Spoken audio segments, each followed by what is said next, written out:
Baik, selamat malam. Nama saya Farhan Govaresodikso. Saya akan mempresentasikan simulasi dan game edukasi pecah balon. Nah, di sini saya bersama rekan saya Taufik Hidayat, Arif Pratama Putra, dan Koirul Anwar.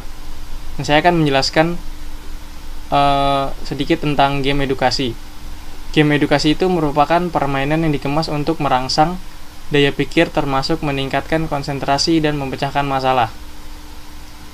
Teknik ini sangat interaktif dan sangat efektif bagi anak di usia dini.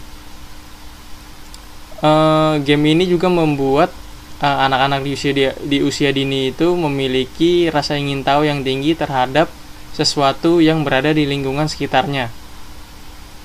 Nah, salah satunya kami buatlah game pecah balon, karena dengan pengenalan ini anak-anak diajarkan untuk lebih berpikir dalam mengambil suatu keputusan dan siap menghadapi kekalahan ataupun kemenangan. Pada dasarnya, game yang akan kita buat ini memiliki konsep seperti game kuis pilihan ganda. Hanya saja dalam game ini kita membuatnya lebih interaktif dan dengan tampilan yang lucu dan juga animasi yang keren. Oke, pengertian game edukasi. Game edukasi itu adalah sebuah aktivitas yang dilakukan satu atau lebih pemain dengan aturan tertentu sehingga ada yang menang dan kalah dengan tujuan bersenang-senang, mengisi waktu luang, atau refreshing. Game edukasi dapat digunakan sebagai salah satu media pendidikan yang bisa digunakan sebagai pembelajaran. Game jenis ini biasa digunakan untuk mengajak penggunanya belajar bermain. Melalui proses belajar ini, maka penggunanya dapat memperoleh ilmu pengetahuan. Nah, elemen-elemen dan komponen-komponen dasar dari game ini adalah 1. Plot, 2. Tema, 3. User interface, dan 3. Aturan atau rules, 5. Animasi, 6. Objek, dan 7. Teks grafik dan sound. Dan juga ada game engine. Di sini game engine adalah komponen software inti dari sebuah video game. Jadi game engine ini biasanya menangani perenderan grafik dan teknologi, dan juga memungkinkan dalam menangani fungsi tambahan seperti kecerdasan buatan, pendeteksian tubrukan antara objek dengan benda lainnya. Ya, oke. Berikutnya akan dilanjutkan oleh teman saya Arif Pratama. Assalamualaikum warahmatullahi wabarakatuh. Saya Arif Pratama Putra dari kelompok 6 akan mempresentasikan tentang simulasi game berbasis edukasi. Ya, game adalah sistem di mana permainan terlibat dalam konflik buatan. Di sini pemain berinteraksi dengan sistem dan konflik dalam permainan, merupakan rekayasa atau buatan. Dalam permainan dapat peraturan yang bertujuan untuk membatasi perilaku pemain dan menentukan permainan.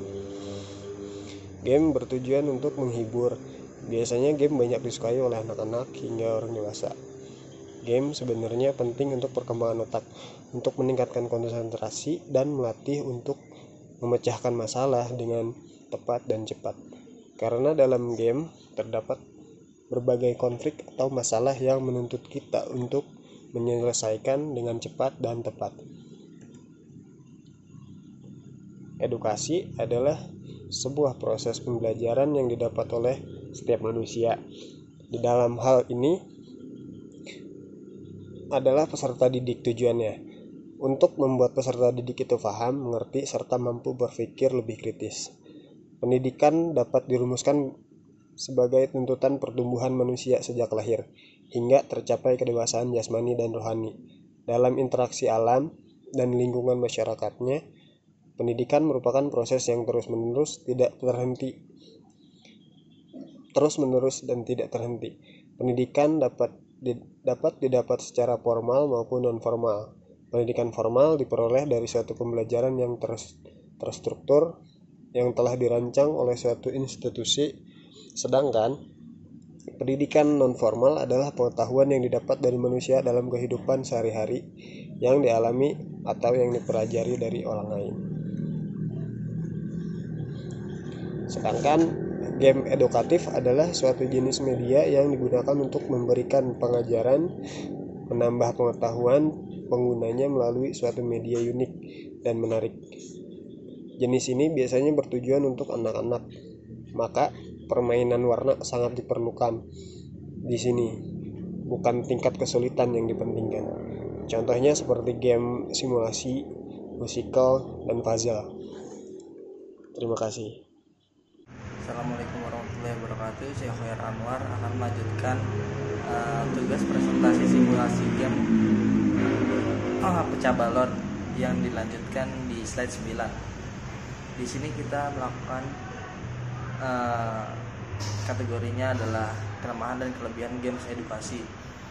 Setiap metode pasti memiliki kelebihan maupun kelemahan masing-masing. Dalam hal ini akan menjelaskan sedikit mengenai kelebihan maupun kelemahan dari metode bermain. Kelebihan dari metode ini itu satu, sesuai dengan tahap perkembangan anak yang membutuhkan wahana dalam mengembangkan semua aspek-aspek perkembangannya, baik perkembangan fisik, perkembangan kognitif, maupun perkembangan emosionalnya. Yang kedua, dapat mendorong minat anak untuk belajar dengan bermain. Biasanya tidak menyadari bahwa ia sedang belajar sesuatu, sebab yang menjadi fokus utama mereka adalah ketertarikan terhadap permainannya. Selanjutnya, kelemahan dari metode ini. Apa sih itu kelemahannya? Kelemahannya adalah apabila metode ini dilakukan tanpa pendamping dari orang dewasa atau orang tua, maka ada kemungkinan tujuan-tujuan pembelajaran tidak tercapai secara maksimal. Sebab anak terlalu larut dalam proses bermain, apalagi misalnya orang tua kurang memperhatikan atau menerangkan cara dan maksud game di dalam ini. Selanjutnya adalah kesimpulan dan saran. Dalam proses pembuatan game edukasi, dapat disimpulkan bahwa penambahan beberapa desain ruangan dalam skema game membuat pemain menjadi menarik.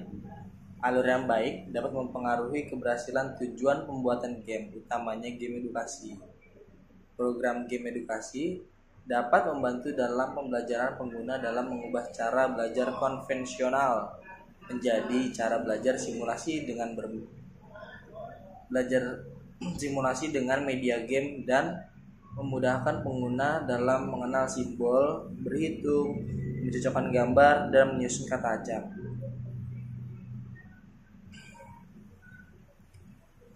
Sarannya, game yang dibuat ini perlu pengembangan dalam upaya pencapaian tujuan pembuatan game.